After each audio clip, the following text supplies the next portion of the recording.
We predicted that with Hillary Clinton getting California, as well as the other states that she did last night, that the editorial pushback against Bernie Sanders, the calls for him to drop out, the insults against him and his campaign and his supporters and his legacy, and in some cases even his hair, would reach record heights. And they did. It didn't even take until today, actually. Many of those editorials started going up last night. And to give you a little idea of some of them, here's the first. Bernie Sanders needs to fall in line. Wow. Way to run with the line they told you to use by the campaign. I love how literal that is. That's a kind of a saying that people say, like, oh, hey, you guys got to fall in line. Yeah. I don't think you're supposed to write that as the headline. Like, you're supposed to be more subtle than that. But little bit subtle. Right, but they're like, no, we work for the establishment, and Bernie Sanders is your time to fall in line. Yeah. Okay. They might as well just print, Bernie Sanders needs to lie and say that Hillary's great. Like, no, like, be subtle. Like, Bernie Sanders needs to do what's right for the party. Yeah. That's subtle. There, print it. Next one. Hillary Clinton made history, but Bernie Sanders stubbornly ignored it. I saw another editorial. I won't name the name of the person, but that it was that article, basically, but that he was in the race and continuing based purely on male privilege. Oh, come on. Look, if you're saying this, I was just about to say that headline is actually not as unfair, right? Stubbornly ignored it? Yeah, because he's not ignoring the historic part of Hillary Clinton being the first female major, blah, blah, blah. Okay, so that's a separate conversation. No, he's stubbornly staying in the race. That part is true. He is being stubborn, and he's not leaving the race. But to make it a male-female thing, that's a Hillary Clinton talking point. And every time you write that, you're in essence writing on behalf of the Clinton campaign while pretending to be a journalist. Yeah, I actually just tweeted. If you use Bernie Bro in an article, you are an employee for the Hillary Clinton campaign. You might be unpaid like most of her interns, but you are an employee for her campaign. And yeah, the question that you were asked, the question that the New York Times reporter asked him, this now with the male privilege and the staying in, all of it is just, you're being a guy. Don't be a guy, get out of the race. So they're just trying to make it exclusively about that. Forgetting, of course, that some of us are focusing on the fact that we're still in the middle of an election here and that it's kind of important and consequential. Next one, it's time for Bernie Sanders to admit he lost and drop out. This is an article that Matthew Iglesias at Vox has been updating about every day so that they can tweet it 10 times a day. It just keeps on updating, and they just keep pushing it out, 20, 30, 40 tweets a day. Well, ironically, I object to it a lot less today than I did when they first started tweeting it a week out. ago or That's whatever. right. Yeah. So now we've had almost all the elections, and I think it's fair to ask Bernie Sanders to drop out. I think the manner in which you do it is interesting.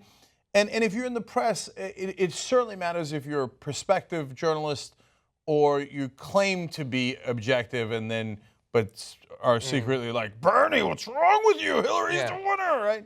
Okay, so, and again, sometimes it's subtle, sometimes it's not subtle. Yeah, right? that might actually, the one that we just showed might be the best of the bunch. That's right. It's certainly opinionated, but it's clearly opinionated, and it's not, at least it's not telling him to literally fall in line. The next one, inside the bitter last days of Bernie's revolution. So, I mean, there's so many things wrong with that, right? And so, and that really goes to the theme of almost all the articles I've read about him. Which bitter, what's wrong with you, and derisively talking about the revolution, the so-called revolution. Yeah. That's maybe the worst example because it's the end of the revolution. It reminds me of that scene from the beginning of Gladiator. Why won't they know when they're beaten? Oh yeah. Right, and then Maximus says, "Would you? Would I?" Right? Yeah. No, we would fight. Line. That's right. And the establishment has unleashed hell. Unfortunately. That's right. So, and that misses the whole point. Part of the reason that Bernie is fighting back, and even though I thought he should suspend his campaign yesterday, I respected his speech last night. I thought it was gutsy, is because this is not about Bernie Sanders. I think he thinks it's less that he has a great chance of winning. That's why he's going to continue, and more about, no, we're going to continue the political revolution. That's literally how he started the speech. And I know, having interviewed him several times and watched him throughout this campaign, no, he believes in the ideas. Yeah. So part of why he's staying in the race is to fight for those ideas. And he thinks, and I agree with this part wholeheartedly, that the revolution has just begun. It's Yeah. not the end of the revolution, it's the beginning of the revolution. But when you talk like that, that's when the establishment gets really annoyed. Oh, yeah. You kids with your so-called revolution. Yeah. No, everything's just fine. Fall in line already. The establishment has your best interest at heart. Why don't you just bow your head? You get to have 3 months of a progressive fantasy in a primary, and then you have to fall in line. Yeah. Yeah. Whereas, like the idea that he's bitter, that it's all just about him. No, like Hillary's literally, I'm with her. It's about her. It's that she wants to be the most recent cog in the establishment machine, very similar to the way the Republicans generally do it. The cog would have been Mitt Romney flavored, or McCain flavored, or Dole flavored, or whatever. Jeb Bush was going to do that. It's a slightly them-focused version of whatever the establishment wants, both political and economic. Hillary is that for the Democratic Party. Biden would have been something like it if he had run. But Bernie, it's not about him. That's the difference. That's why it doesn't compute for them. They can't understand it. They keep trying to put it into the old formula, and Yeah. it doesn't fit, and it's frustrating them. Like, frustrating. why won't this peg go in, right? Yeah. And thank you for the haunting imagery of Bob Dole flavored anything. Cool. Yeah. If something stays Bob Dole flavored for more than 4 hours, consult your doctor. And I want to be clear about this because, again, they don't understand. They legitimately don't understand it. So let's try to clarify it as much as. And they love to treat us like children. Like, oh, do you know math? Okay, so we'll do return the favor. We'll treat you like children. The revolution is about, hey, this system right now has privately financed elections, which means that millions of dollars are given to these politicians, and then they, very unsurprisingly, do what those donors that gave them millions of dollars wanted them to do. Yeah. And we have all the evidence in the world. For a Princeton survey, looked at 2 decades of evidence and said public opinion has no correlation to public policy. Donor opinion has a direct correlation. Now, see, that is overwhelming proof. 1,800 policy positions. See, you're the children.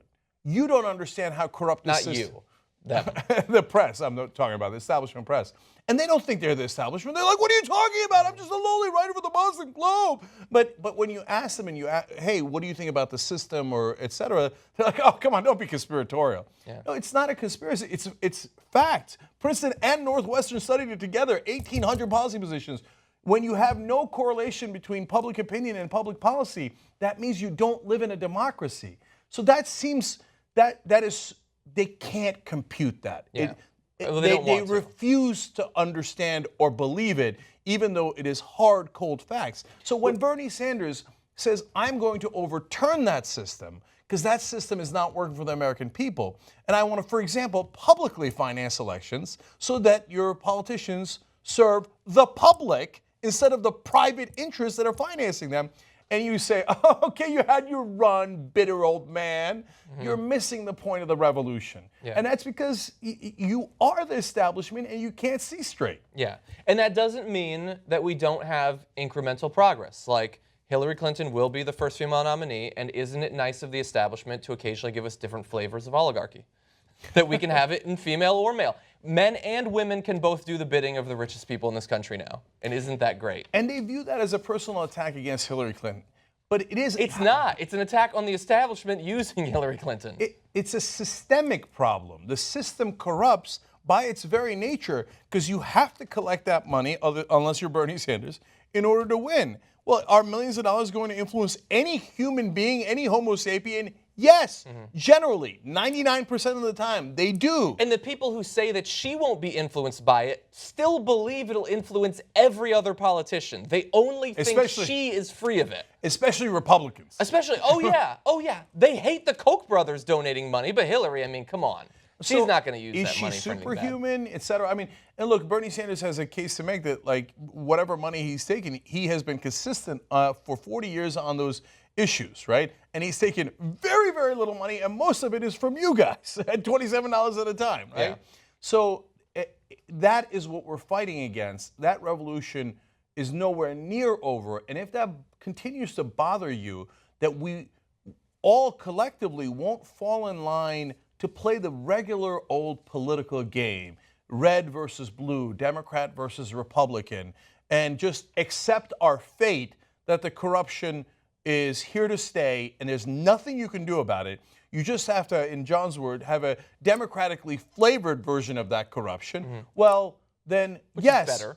Yeah, then we've got a fight on our hands, and that fight isn't going to end because we refuse to accept it. You're right. We refuse to accept that corruption. We will fight it, whether it's Hillary Clinton or whether it's Donald Trump. Now, that doesn't mean... And whether it was Obama. That doesn't mean that on Election Day, we are going to vote, quote unquote, as they would put it, spitefully, or we're going to vote for the worst candidate, or the well, I will vote spitefully. I'm already telling you right now. Whatever I do, it'll be spitefully. Yeah. Yes, if I have to vote for Hillary Clinton, there will be no joy in Mudville as I punch the Hillary Clinton ticket. I hope that the machine can actually read the little puncher if there's a big glob of spit in the middle of it. I don't know. I'm going to have to test that, I guess. So, and that has nothing to do with the fact that she's a woman.